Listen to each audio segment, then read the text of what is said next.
अस्सलाम वालेकुम नाज़रीन, अव्हां ॾिसी रहिया आहियो सिंध आवाज़ न्यूज़ ऐं आऊं आहियां मोमल सिंधी।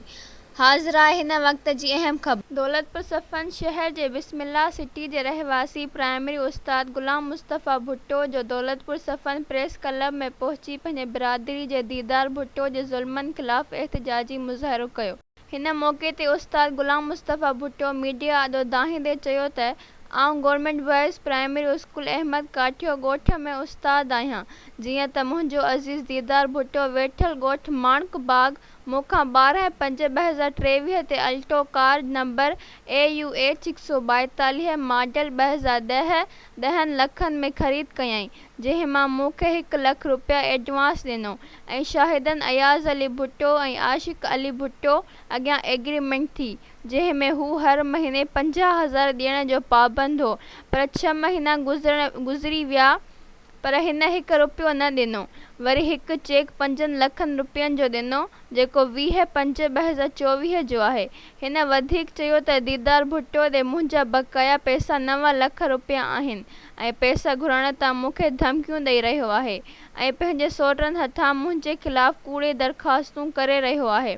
उस्ताद ग़ुलाम मुस्तफ़ा आला इख्तियारनि खे अपील कई त मुंहिंजे ख़िलाफ़ हलंदड़ कूड़ी मुहिम जी इंक्वायरी कई वञे ऐं मुस्कुराह जवाबदार ख़िलाफ़ कार्रवाई करे मूंखे तहफ़्फ़ुज़ ॾेई मूंखे मुंहिंजा रहियल पैसा ॾियारिया वञनि।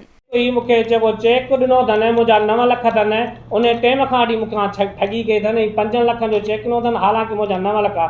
त मूं हुननि खे चयो त मूंखे हीउ चेक 5 लखनि जो छो ॾिनो आहे। त हिननि चयो त सूरनि खां असां दीदार भुट्टे चयो त सूरनि खां मूं 5 लखनि जो चेक हथु कयो आहे। 5 लखनि जो वटि मिट माइट ऐं ॿिया पैसा तोखे मां आस्ते आस्ते ॾींदो वञुमि। तॾहिं बि मूं हुन खां 5 लखनि जो चेक वरितो। उन एवज़ मूं हुनखे गाॾी कागज़नि समेत ॾेई छॾी। मिट माइट सम्झी हू असांजे घर आयो, असांजी गाॾी घरां खां आयो ऐं खपा ऐं सऊदी हलियो वियो। सऊदी हलियो मोटियो त मूंखे वरी इहे बहाना पियो करे। ऐं हिन में जेको शाहिद आहे, शाहिद आशिक़ अली भुट्टो आहे, हिन में उनजी इहा कार्ड जी कापी आहे। जिथे बि का अहिड़ी ज़रूरत पई त हीउ शायद ई ॾींदो त हीउ वाक़ई मां हीउ एग्रीमेंट कई आहे। सर हीउ चेक हिननि जो 5 लखनि जो आहे। ठीकु आहे सर।